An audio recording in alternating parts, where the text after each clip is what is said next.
Download this code and get free GPT-4o from codegive.com, link in the description below. Certainly. In Python, taking user input is a common task, and it can be done using the built-in input function. This tutorial will cover how to take various types of user input, validate it, and use it in your programs. Tutorial: Taking user input in Python. 1. Basic input. The simplest way to take input from the user is by using the input function. This function reads a line from input, converts it into a string, and returns it. Example: 2 input with data types.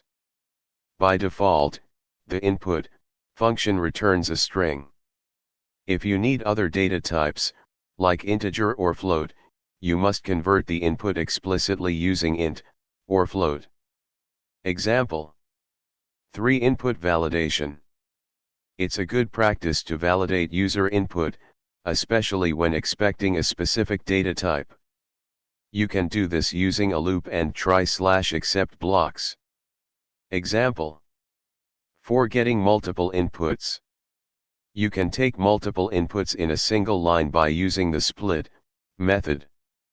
Example: 5 using input with a prompt. You can customize the prompt message passed to the input function to make it more informative. Example: 6 combining inputs and conditions. You can use user input to control the flow of your program, such as making decisions. Example: 7 summary. Use input to take user input. Convert the input to the desired data type using int, float, etc. Validate user input with loops and error handling. Use split to take multiple inputs in a single line. Customize your prompts for better user experience. Use input to control program flow with conditions. Complete example. Here's a complete example program that incorporates many of the concepts discussed. Conclusion.